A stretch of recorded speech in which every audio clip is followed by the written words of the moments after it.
चंद्र मिटे दिनकर मिटे, मिटे त्रिगुण विस्तार, और दृढ़वत श्री हरिवंश को मिटे न नित्य विहार। ऐसी निकुंज उपासना में श्री राधा वल्लभ लाल की जय, श्री हरिवंश चंद्र महाप्रभु की जय, गुरुजी महाराज की जय, सभी रसिकाचार्यन की जय।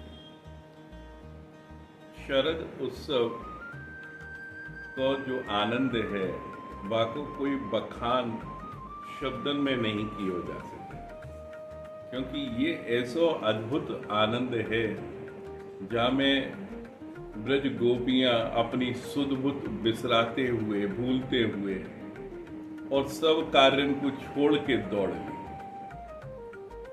या समय में अगर हम कहें कि विज्ञान का युग है और यह सभी को पता है कि चंद्रमा के पास आने और दूर जाने पे पृथ्वी पे बहुत हलचल हो गई। प्रत्यक्ष में समुद्र ज्वार और भाटा के रूप में हमें दिखे।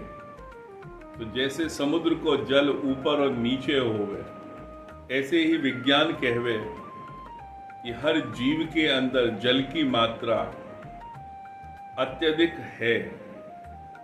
तो चंद्रमा मन को कारक बतावे, और जो हमारो विज्ञान, जो हमारे शास्त्र हैं, वो पहले से कहते आए हैं। इसीलिए यही चीज पूर्णिमा को महान कहते हुए अलग अलग माह की अलग अलग पूर्णिमा को बहुत सुंदर सुंदर विधान है।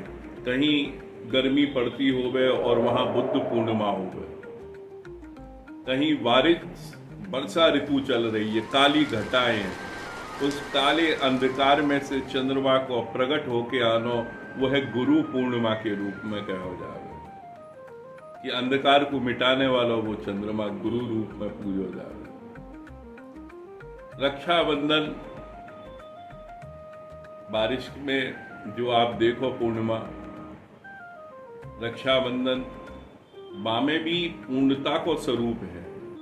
अच्छा, पूर्णिमा को अर्थ पूर्ण रूपेण है, यानी कि पूर्णता को प्राप्त करना।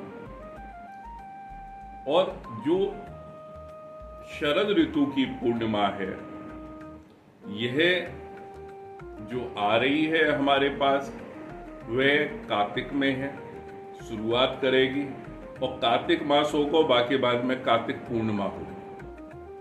पर शरद की जो पूर्णिमा है वह विशेष क्यों है? क्योंकि यहाँ पे वह पूर्ण रूप में कृष्ण ने अपनो साक्षात्कार गोपियन के साथ कराया और उन्हें भी अपनी पूर्णता को दियो है। जब भागवत में यह प्रसंग आवे रास पंचाध्यायी को, जहाँ में जो 5 अध्याय दिए गए हैं, तो बड़ा सुंदर सुंदर या में विचार आवे। विचार क्या क्या आमे?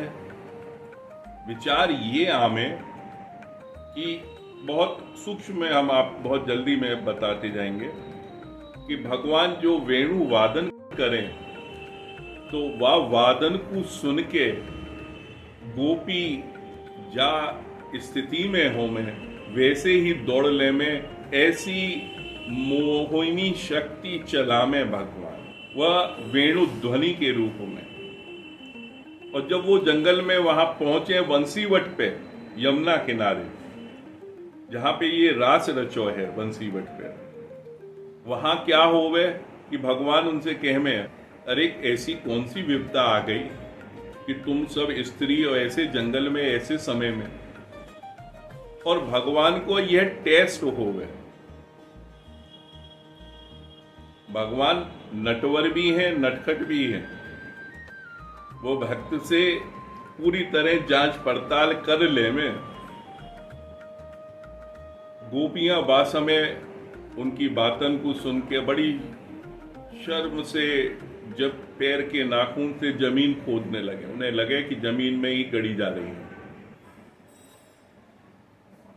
और फिर वो सोच के जब जवाब दे में, वह अद्भुत है। वहां में क्या है कि भगवान की जो नाना प्रकार की भक्ति है, वह वो सब कुछ कर चुकी हैं। वे भगवान की सखा रूप में भी रह चुकी हैं और ममता के वात्सल्य में भी भगवान को उन्होंने खिलाया है। भगवान की उपासना उन्होंने भिन्न भिन्न रूप में करी है, तब उन्हें वो अधिकार मिलो है। और वो कहे में कि हम तो यही समझते कि तुम परब्रह्म हो और तुम तो लौकिक जगत के प्रेम की सी बात कर रहे हो। तो भगवान उन्हें रास में आने की आज्ञा प्रदान करें और सभी गोपियां जब रास में आवे तो चंद्रमा के प्रकाश में सब कुछ एक ही रंग, एक ही स्वर, एक ही ध्वनि में हो जावे। खग मृग पक्षी जितने भी हैं वहां पे वह वंशी बटके और दिव्य प्रकाश चंद्रमा कौसो सभी को चंद्र बना देवे। अगिनत चंद्र वहां पे नृत्य करने लगे। ऐसो स्वरूप वहां पे रास को अद्भुत प्रकट हो गए। वहां में भी क्या हो गए कि कुछ सखियन को अभिमान हो जावे कि हम परब्रह्म के जैसे और परब्रह्म ही हो गए। तो भगवान फिर अंतर ध्यान हो जावे। अब वो सखियां जगह जगह फूल पत्ती पथ सबसे पूछ रही हैं विरह में। फिर भगवान दोबारा आवे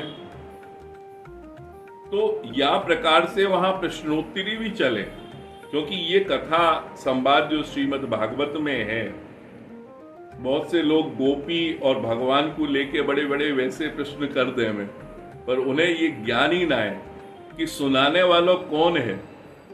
वह जो 12 वर्ष गर्भ में रहे सुखदेव जी महाराज, जो संसार में आने की इच्छा ही त्याग चुको। जब व्यास जी ने बहुत विनती करी है अनुनय विनय तब आई। और सुनने वाला कौन है? जैसे कि मैं आपसे कहूं कि अभी आपको ज्ञात हो जाए आपको मृत्यु को दिन, तो जीने की क्या आकांक्षा रहेगी? क्या इस रस में लौकिक रास आप समझ पाओगे?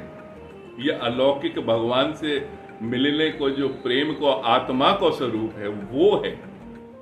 पर यह दृष्टिगत करें तो ये तो भौतिक जगत की, विज्ञान की और भागवत की बताई आपको, पर निकुंज लीला में जो रास है वह हिज्जी से प्राप्त है। हमारे यहाँ ये कहना है कि हिज्जी महाराज जो ललिता जी ने रास मध्य जो विनती करी प्रभु से, प्रिया जी से, तब उन्होंने अपनी वंशी दी है और वंशी स्वरूप में आके उन्होंने वहां की वह निज लीलाएं यहाँ पे वर्णित करी है। उस निकुंज में कैसे युगल सरकार रहे में, दोनों के बीच में कैसो प्रेम है और वह प्रेम की उपमा क्या है, जो हिज्जी महाराज ने चतुरासी जी और श्री राधा सुधानिधि के द्वारा बताई है। चतुरासी जी को पद जोई जोई प्यारो करे। प्रिया जी से जब पूछो जावे कि भाई कैसे तुम्हें प्रेम करते हैं ठाकुर जी, बताओ कुछ, तो जोई जोई प्यारो करे सोई मोहे भावे, और भावे मोहे जोई सोई सोई करे प्यारे। तो ऐसो प्रेम को वर्णन कियो है। अपने तो वो तन मन प्राण में प्रिया पे वो न्यौछावर करें और कोटिक प्राण प्रीतम मुंह पे हारे वो कह में कि मैं तो अपने तन मन सभी प्रकार से समर्पित हूं, पर मेरे ऊपर तो वो करोड़ों न्यौछावर कर रहे हैं। और हिज्जी महाराज अंत में कह में कि जल और तरंगनी, जैसे समुद्र में एक लहर उठी, उस लहर को और उस समुद्र के जल को कौन अलग कर सकता है, ऐसे युगल हैं।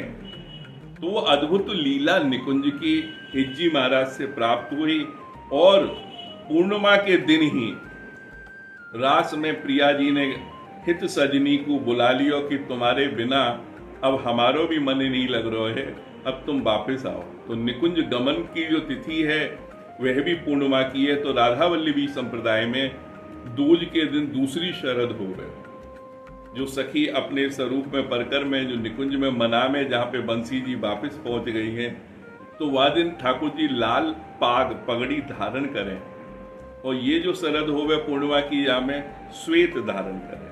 हिज्जी महाराज के जो पद हैं रास के वह भी अद्भुत हैं। मोहन मदन त्रिभंगी। मोहन मतलब जो मोह रहा है, जो मोह के ले जा रहा है, जिसके अलावा कुछ दिख नहीं रहा है। मदन, मदन मनोज काम के जो रंग हैं, और वो कैसे हैं? त्रिभंगी, 3 जगह से टेढ़े हो रहे हैं। जो बंसी को जो वादन है, और जहां पे चाचा वृंदावन दास ने तो अपनी बात कही है कि वह प्रेम को बंसी को वजन है, जहां पे प्रभु को स्वरूप त्रिभंगी हो जा रहे हैं। और कैसे कैसे पद, हम आपको केवल मुखड़ो बता रहे हैं इन पदन को।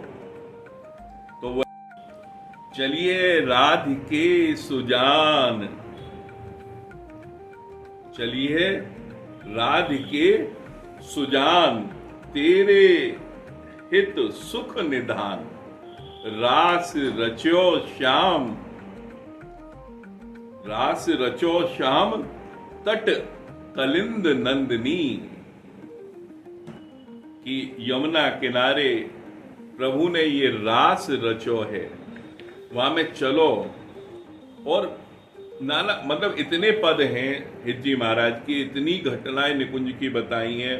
आज गोपाल रास रस खेलत, आज गोपाल रास रस, रास को जो रस है वह खेल है, वह किस प्रकार से खेल रहे हैं। और खेलत रास दुल्हन ही दूल है, दोनों प्रिया प्रीतम को वह स्वरूप है। सुगंध नाचत, जो है प्रिया जी के लिए क्या गया है, सुगंध नाचत नवल किशोरी। और ये सुंदर गव्य है, गाने के उसमें है। हमारा तो कंठ है सो ना है कि हम गा सकें, वह लय में प्रभु ने इतनी कृपा ना करी। और हमारी तो अभिलाषा है कि वह जो धुन आवे। तो ये रास को जो स्वरूप है, या में बहुत ही अद्भुत रूप में प्रभु को जो श्रृंगार है, वह श्वेत वर्ण में वह करना चाहिए। श्वेत ही भोग लगे, अपने यहाँ पे दूध वो अधोटा के स्वरूप में आ जावे, वहाँ में नाना प्रकार की मेवा मिला के प्रभु को आरोगो जावे, चंद्रिका बने और प्रभु को यह बहुत पसंद आवे, यह विशेष करके हो गए। और ब्रज में एक और पद्धति है या समय पे, वो आप उपाय हम अब बताना चाहेंगे यही माध्यम से, जो बहुत से लोग अपने घर में करें, जैसे कि कफ पित्त और जो नेत्रन की परेशानी है वह दूर हो जावे।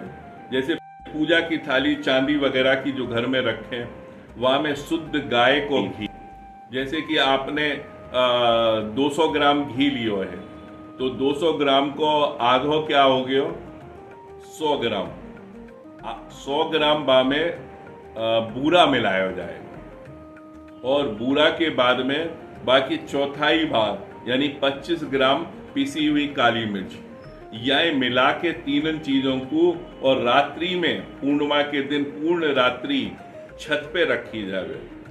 जो चंद्रमा से औषधि गिरे, जो शीतलता आवे, जो अमृत वर्षा होवे, वे औषधि ये सब रोगन में बड़ी काम आवे।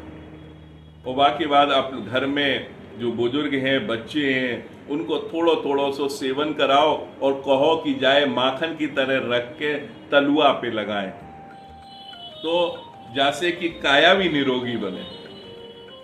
क्योंकि सखी को स्वरूप में यह भी चाहिए, सेवा के लिए अपने को भी तैयार करना होगा।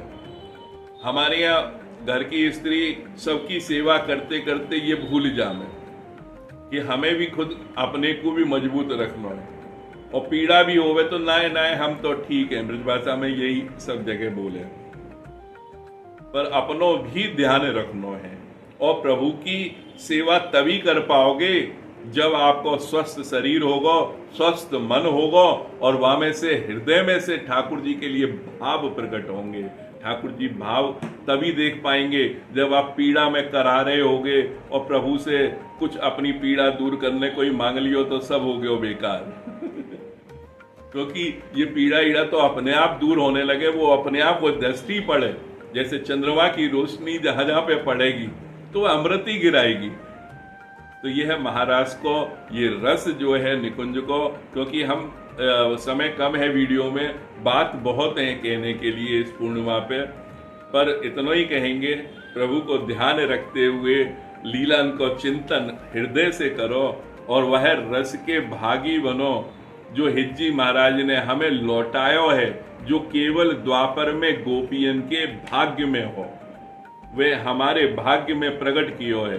तो यही लिए हमारे यहाँ संध्या स्तुति में होवे, तेरे द्वारे बटते हैं सहज लाडली लाल, ये हिज्जी महाराज से कहो जावे। और ऐसी उनकी वो है प्रेरणा रही है, चंद्र मिटे दिनकर मिटे, मिटे त्रिगुण विस्तार, और दृढ़वत श्री हरिवंश को मिटे न नित्य विहार। ऐसी निकुंज उपासना में हम आपको कहेंगे अपनो हृदय मन प्रभु की तरफ, जो भी कार्य आप करो वह प्रभु के निमित्त करो। जल भी पियो तो प्रभु के निमित्त उनको भोग लगा के प्रभु आपको प्रसादी है, फिर देखो क्या आनंद आवे। तो शरद पूर्णिमा के दिन हम आप सभी से यही कहेंगे, वृंदावन धाम से, जय जय श्री हित हरिवंश, जय जय श्री हित हरिवंश।